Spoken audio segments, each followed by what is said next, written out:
যাদের মা আছেন তাদের মাকে সেবা করবে, যাদের গুরু স্থানীয় গুরুজন যাদের আছেন তাদের সেবা করাই হচ্ছে আমার সেবা, সংসার ধর্ম রক্ষা করাই হচ্ছে আমার সেবা। এবং সেই কর্তব্য বোধ করেই আমাকে জানালেই আমি খুশি হব। এইটি হলো আমার সেবা। আমার সেবা এই নয় ঘরের ছেলেকে বার করে আশ্রমে মাথা মুন্ডন করে গেরুয়া করে সাধু করে সেজে দেওয়া আমার সেবা নয়। বাবার সেবা ভিক্ষুক তৈরি করা নয়। আমার সেবা মার বুক ছিনিয়ে দিয়ে আশ্রমে পাঠিয়ে দেওয়া আমার সেবা নয়। মার বুককে ঠান্ডা করা, মা বাবার বুককে শীতল করাই হচ্ছে আমার ধর্ম। সেই ধর্মের সাথে যুক্ত হয়ে আমার তত্ত্ব তোমরা ভুল করো না, ভুলে যাবে না। ধর্মের দোহাই দিয়ে আশ্রম যে করবে, ধর্মের দোহাই দিয়ে যারা পরগাছা হয়ে যারা সমাজের বুকে যেই গুরু মহানরা রক্ত চুষে দিচ্ছে তারা গুরু স্থানীয় নয়। বেদ বলেছেন তারা অসুর স্থানীয়। আমি তা করতে পারবো না। আমার শিষ্য সন্তানদের উপরে আমি পরগাছা হয়ে শিষ্যের মাথায় হাত বুলিয়ে পয়সা রোজগার করবো, সেদিন জিহ্বা কেটে ফেলে দেবো তোমাদের কাছে। আমি এই অপরাধ আমার এই রক্তে সেই অমর্যাদা করবেন না, না, না। সুতরাং তোমরা নিশ্চিন্ত ভাবে যত বাধা শুনো, যত ঝড় শুনবে, যত অপবাদ আমার শুনবে, আমি গঙ্গার পারে বাস করছি, এই শহরের যত আবর্জনা মহাগঙ্গা বহন করছেন, হিন্দুদের কাছে আজও গঙ্গা অপবিত্র হয়নি। আমি আবর্জনা মাথায় করে নিয়ে এগিয়ে চলছি। আবর্জনার ভিতর থেকে আমি সার খুঁজে বার করছি। জানো তো অসারি যে সার হয় তার থেকে আলো হয়, তার থেকে কত সুফল হয়। আমি অসারের ভিতর দিয়ে আমার পথ তৈরি করছি। তাই তোমরা সন্তান, বাবার আদেশ তোমাদের পালন করে চলতে হবে, সেই নির্দেশ মনে চলতে হবে।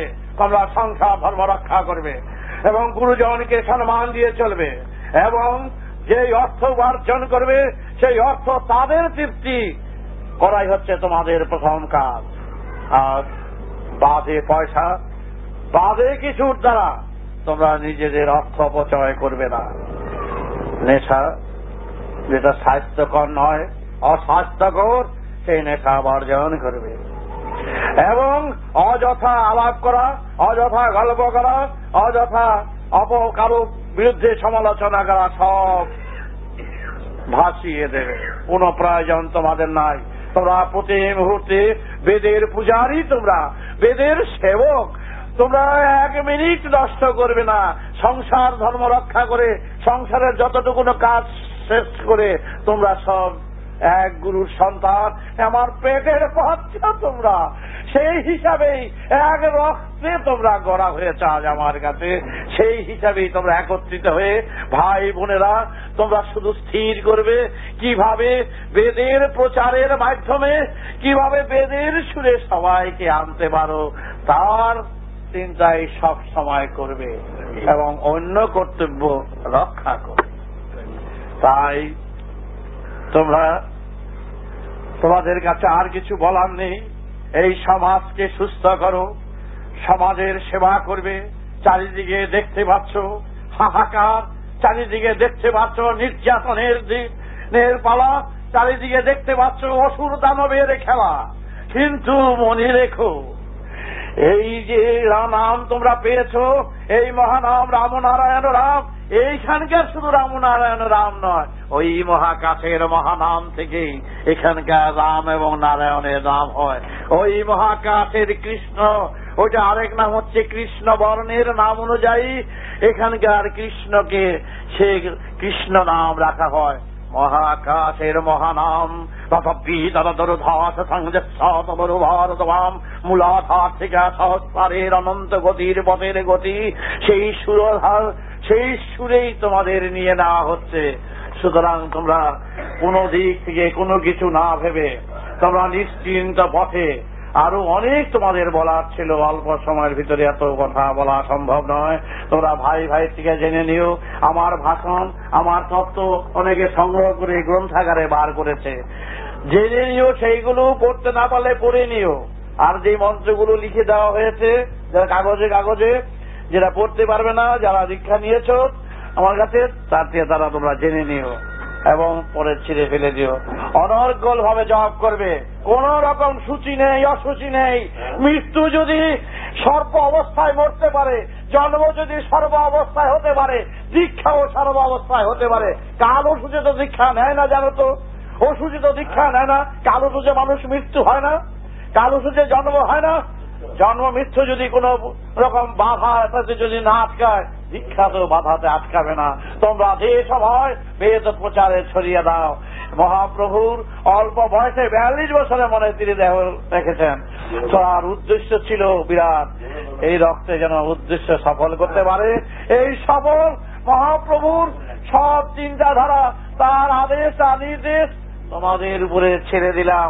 তার রক্ত, এই রক্ত আমি বহন করছি। এই রক্ত আমার রক্ত নয়, এই রক্ত মহাপ্রভু স্বয়ং তার রক্ত। তোমাদের কাছে ছেড়ে দিলাম এই রক্তের কথা। এই রক্তে বলছে যে মহাপ্রভু বলছেন জাতি ধর্ম নির্বিশেষে সবাইকে এক করো। আর আবার কোন বক্তব্য নাই। আমি গুরু সাজতে চাই না, আমি ভগবান সাজতে চাই না, আমি মহাকাশের একজন সাধারণ কর্মী। আমি তোমাদের সাথে ঘরের সন্তান হয়ে আজ 2-3 তলা করেছি, বাড়ি সত্যি কথা, নিজের ইট মাথায় দিয়ে আমাদের ঘরের ছেলে মেয়েদের শিক্ষা দিয়েছি। আমরা নিজেরাই রাজমিস্ত্রি, সুতার মিস্ত্রি, নিজেরা এই কাজ করে এই তৈরি করেছি। একদিন ছিলাম মাটির ঘরে, ছনের ঘরে, খড়ের ঘরে, দিনের পর দিন মাটিতে শুই। আজও আমি ফ্লোরে শুয়ে থাকি। সুতরাং তোমরা, আমি শিষ্যের মাথা হাত বলি এই পয়সা রোজগার করি না, আশ্রম করিনি, এটা তোমরা ভুল করো না, ভুল বুঝো না। আমি কোনদিন কারো কাছে, কোন শিষ্যের কাছে, কোন সন্তানের কাছে, কারো কাছে হাত পেতে বলিনি আমার ঘর তৈরি করতে হবে, আমার মাটি কিনতে হবে। আমি নিজে খেটে পরিশ্রম করে হাঁটাহাঁটি করে আমি কাজ করছি।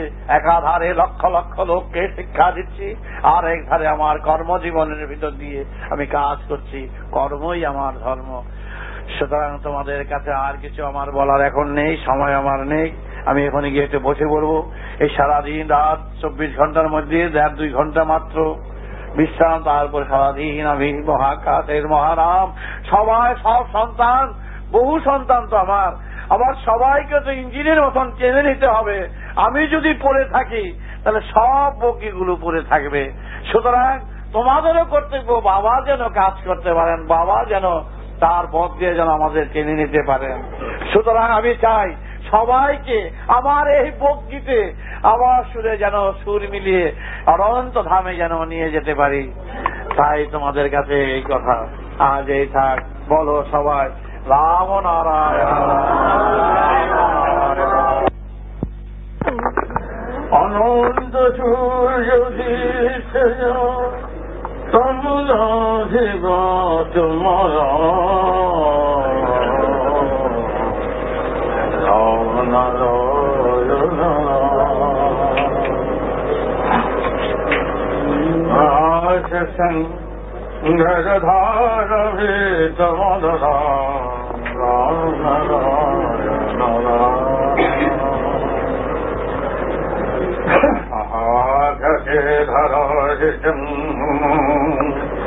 সরোষম হীরদন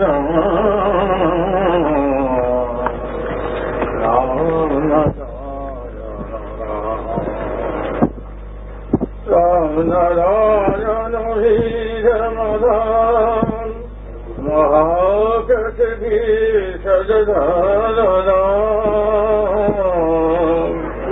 রাম নারায়ণ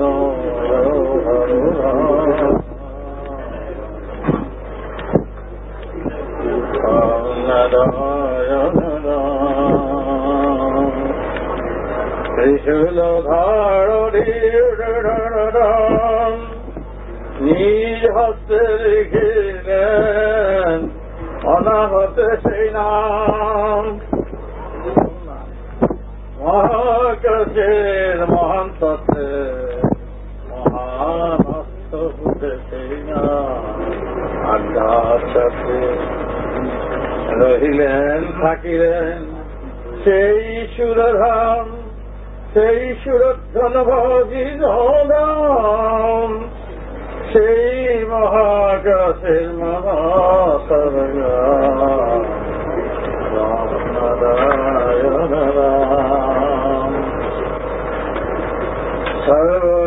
ईश्वरवर्तमान महाकाशेर महानाम पयोमरन्धीशराधाम सर्वव्याप्त सर्वशक्ति विद्यमान একই অর্থে একই শিবে সেই রাম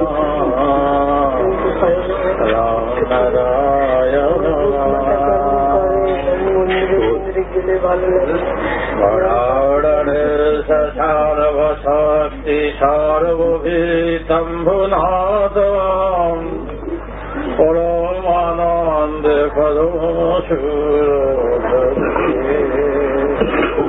তাই দাঁড়ে দাঁড়ে সর্বত্র করো সেই মহানাম মহান অর্থ বুঝে অর্থ সঙ্গীত সেই অর্থের নাম মহানাম রাম নারায়ণ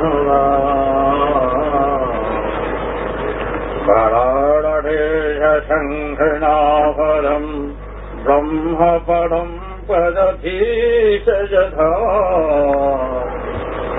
মহাকাশের মহানর্থে মহাসুরতনে সেই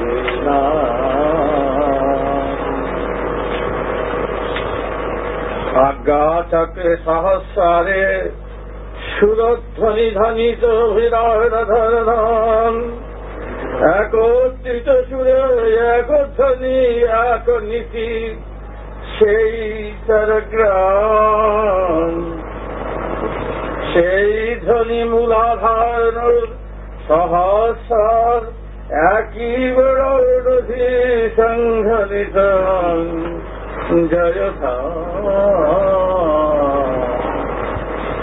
বল সবে সেই নাম সবে আছে সেই নাম বলো বারে বারে সেই নাম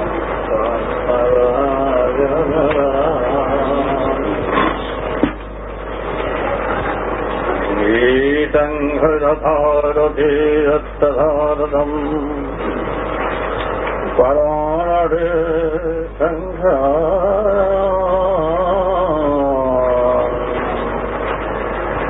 ঘরে ঘরে করতে যাও বিবাদ বিচ্ছেদ শত অপবাদ অপপ্রচার কাঁধে নিয়ে বলো সাথে করো সাথী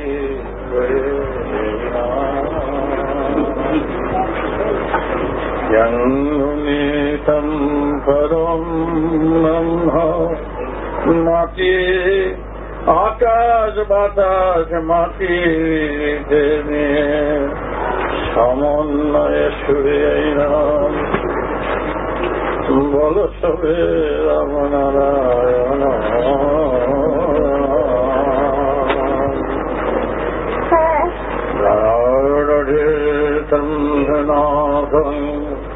জগৎ সূত্র ধরে সর্বার্থ বুঝে সর্বশাস্ত্রের সার কথা সারমর্মের বাণী মহান মহাকাশের মহান তত্ত্বে রহিয়াছে যেই নাম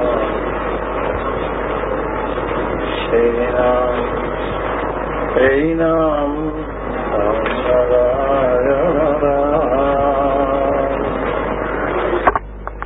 ঘরে ঘরে করো এই মহানাম রাম নারায়ণ রাম জাগিয়ে তুলো জাগরণের সুরে নিজেদের কর উৎসর্গ মহানামের এই মহানামের ব্রতী হয়ে এই ব্রত করো সবাই নারায়ণ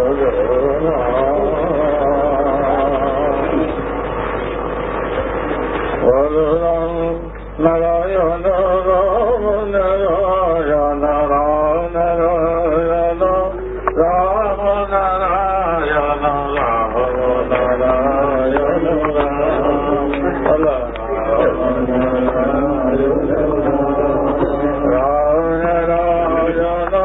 রাম নারায়ণ রাম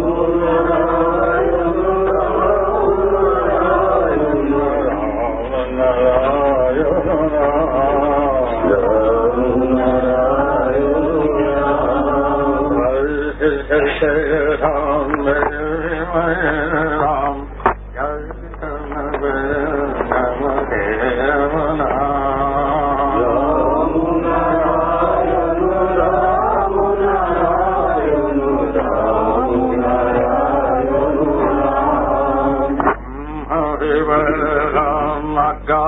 চক্রে মহারাম মহারামতে মহারাম রাম নারায়ণ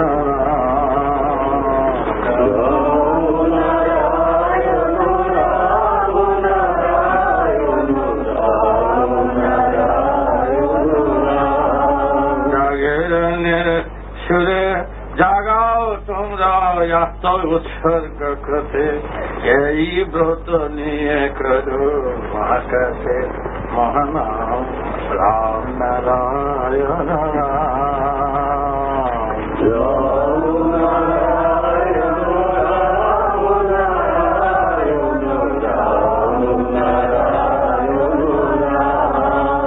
ত্যাগের মাধ্যমে স্বার্থের ত্যাগে করো সবাই সেই মহাকাশের মহানাম মূলাধারে মহানাম তবে পরধাম রাম নারায়ণ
शरथम त्रिशूल हाथे लिखी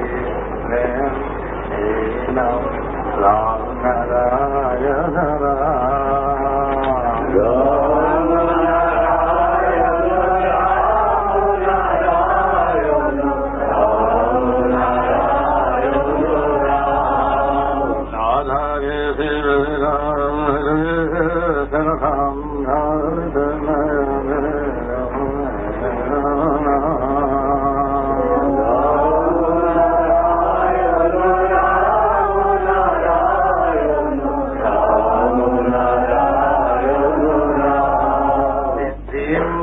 निर्वाण परो ब्रह्म परम धाम यही नामे श्री धाम मनो राम नारायण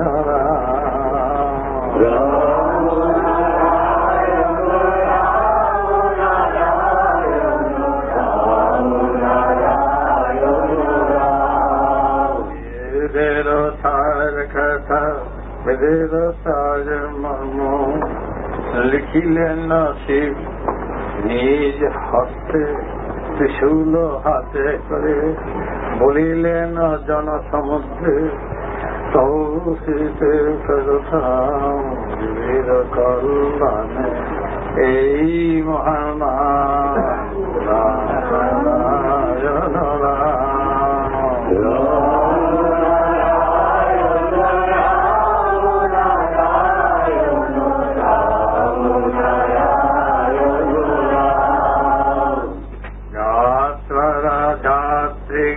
যাত্রা করেছে মহাকাশের মহাপথে, এই মহানামের মহাভাড়া পরম পরধাম রাশে সনধাম রমনা।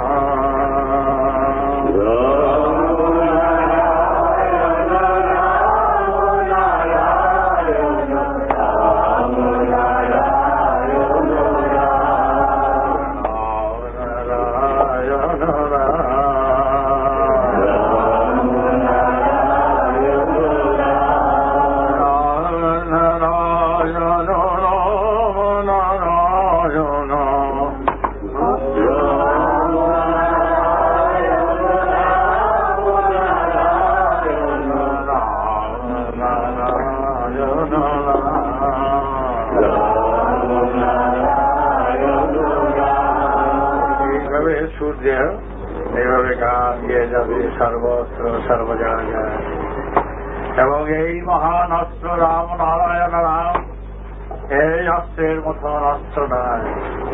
এই নাম যেদিকে গেছে সেদিকে ভাসিয়ে দিয়ে যাবে, ভাসিয়ে দিয়ে যাচ্ছে। এই শুদ্ধ পবিত্র মহাকাশের মহানাম মহান অস্ত্র বুধে, এই মহানাম মহাসারগ্রাম দিবরাস্ত্র শুধু সংসার ধর্মটুকু রক্ষা করে মৃত্যু যখন আসে সেই মৃত্যুর পথে আগেই নিজেকে উৎসর্গ করে সেই গানের সাথের সাথী হয়ে দেখো বিনা যন্ত্রকে বাজিয়ে বাজাও সেই গানের গীতির গান, সেই মহানাম সেই রাম নারায়ণ রাম তোমরা সাথের সাথী করে ভাসিয়ে দিয়ে যাও গ্রামে গ্রামাঞ্চলে সর্বদারে দ্বারে। তাই তোমরা সর্ব অবস্থায় শত দুঃখ ব্যথা বেদনা এ যে তোমাদের জীবনের জয় গানের যাত্রার পথের সাথের সাথী, এ কোনদিনই তোমাদের ছাড়বে না। তোমরা এই সাথের সাথী করে তোমরা এগিয়ে যাবে মহানামকে সাথে নিয়ে। এগিয়ে চলো পথিক এ যাত্রী, যাত্রা করেছ মহাকাশের পথের দিকে। তাই তোমরা গান করবে, নাম করবে এই একই নাম রাম নারায়ণ রাম। বিরাট অর্থ বোধে এই নাম রাম নারায়ণ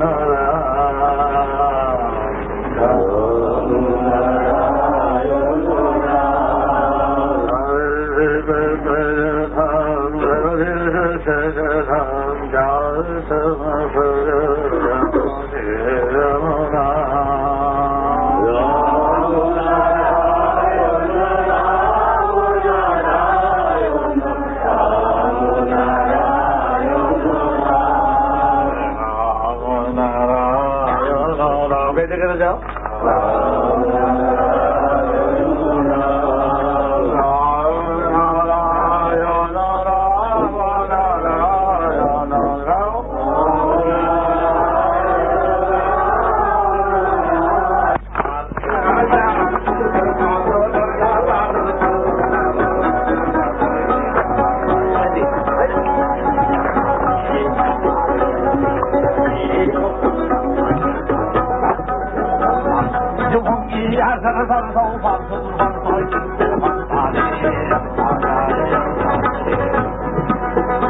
সবটা বলা হয় কিছু যে আমার কাছে সংবাদ করতো তো অনেক বছর পরে, সেই আবার যখন 9 বছর বয়স সেই কথাটা মনে বলতো।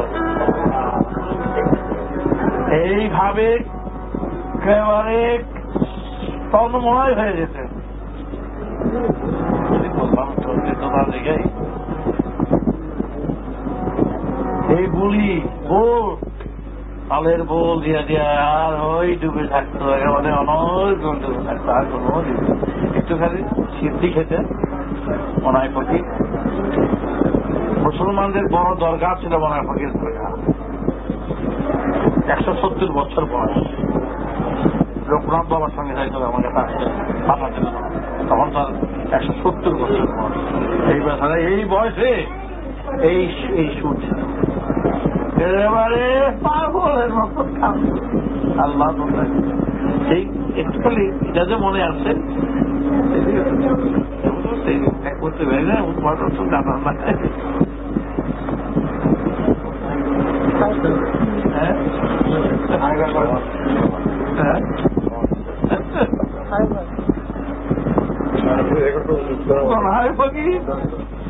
খুব বড় সাধক আছিল মহাপুরুষ কইতো আমাদের দিকে আমাদের দেখে কিছু আমার কিছু কোনটা কাঁপব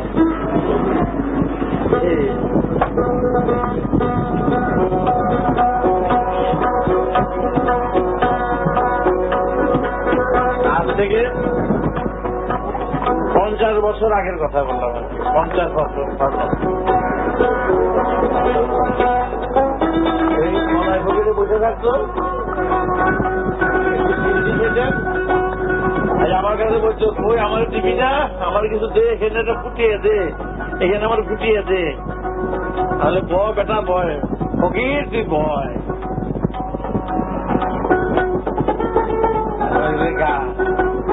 সিদ্ধি করতে সিদ্ধি বানাইতো আমার তুই তো স্পষ্ট করে দে আমি তো স্পষ্ট করে দিতাম আমি থাকবো না তুই স্পষ্ট আল্লাহ রে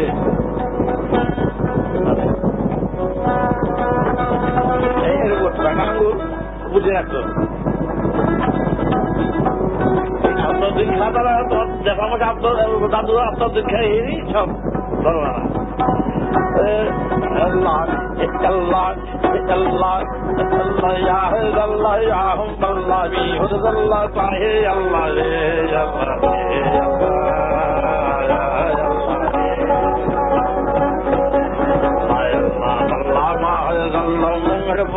yang bersama berjarbanda berjarat Allah ya Allah re Allah re Allah ya Allah re Allah re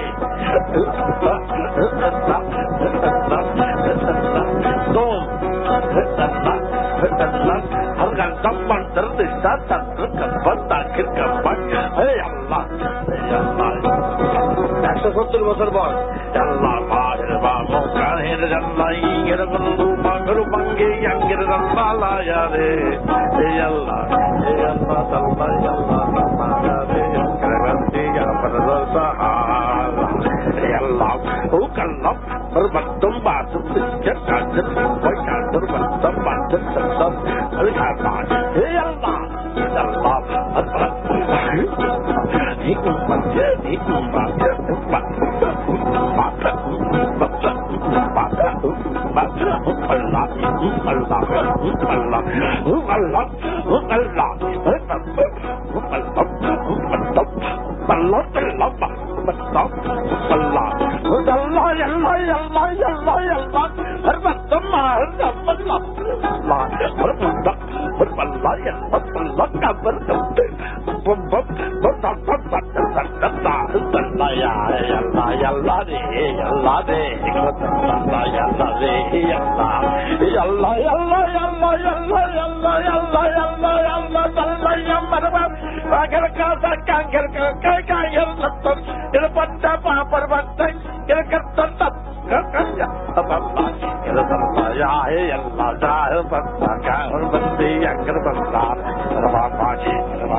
আল্লাহ রে আল্লাহ রে আল্লাহ রে আল্লাহ। এদিকে আমার তখন 9 বছর বয়স। এতদিন পরে সেই কথাটা মনে বললো। আজ এই দোতরা বাজারে যখন ওদেরই বংশের রাশি আমি কথাটা মনে করে দিলাম। তোমাদের সঙ্গে দাদা দেখা হলো না, আমারও তো ঠিক তেমন জানা সেই ও যেটা বলেছে সেই ধরনটা আমি শুধু নতুন একটা ধরন তাদের থেকে দিয়েছিলাম। আর তাবদিন খান তিনি শক্তি হতে গেল, এই যুগে গেল। তারপরে মনাই ফকির এই নিয়ে চলে গেল, সারাদিন সুপারি বাগ